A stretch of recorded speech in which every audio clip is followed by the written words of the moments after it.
So, my dear brothers and sisters, my friends, if I were to talk to you about the experience of the Synodal Assembly of last October, well, I should begin by saying, yes, it's an experience, as we've experienced since 2021, synodality throughout our conversation, throughout our prayer.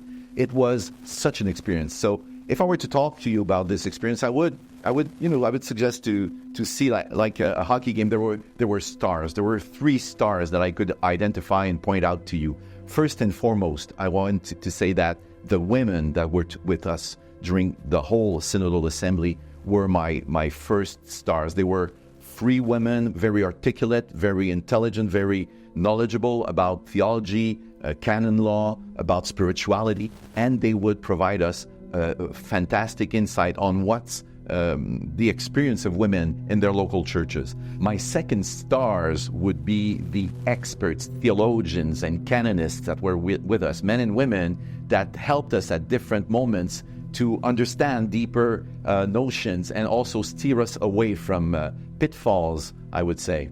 So they were very important. And the third stars were the ecumenical partners, the fraternal delegates that were with us from different churches, different Christian denominations that also were very free. They would tell us their experience, their synodal experience from their points of views, either from the Eastern churches and Eastern Orthodox, or even also the Reformed and the Protestant communities, all together in one big experience. So, and I would say my unsung hero must be Pope Francis, who was with us most of the time. He would, be seated at a table like everyone, from time to time taking his turn, a 3-minute, intervention, but also promulgating this document that I encourage you to read, 155 numbers that tell us the way forward, like a roadmap. It's not something to read and know by heart, but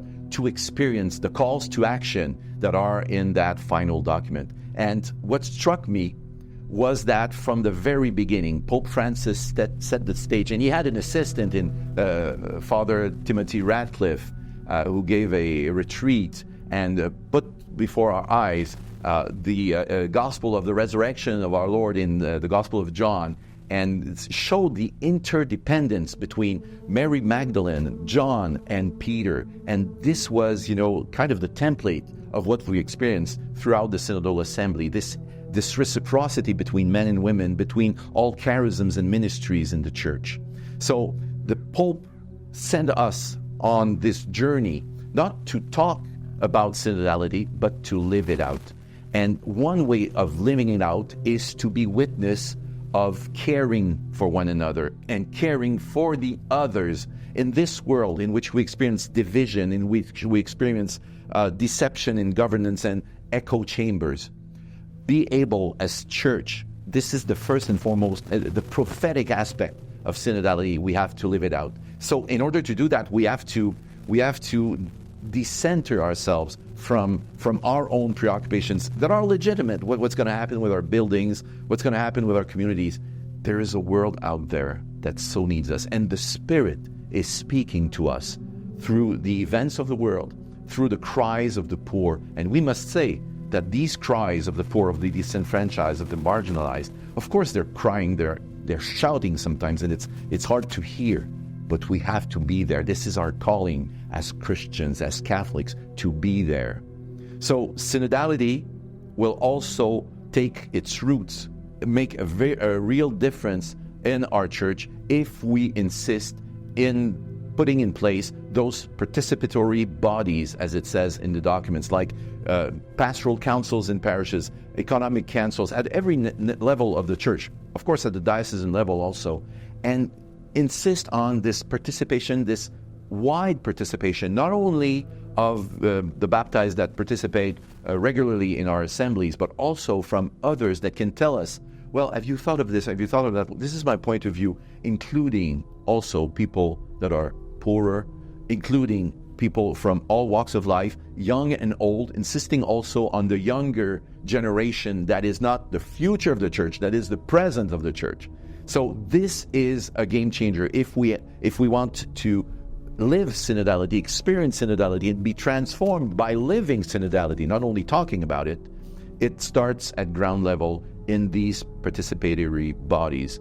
I would suggest that we take very seriously the parishioners' assemblies that we have, that we hold in parishes, maybe once a year to elect the wardens. Well, why not more? Why not more to keep the people informed, have input from the parishioners about the orientations, the missionary and pastoral orientations, to give also a report of the financial situation. Transparency was at the very heart of our synodal debates. How is transparency lived out in the Catholic Church at every level? And accountability.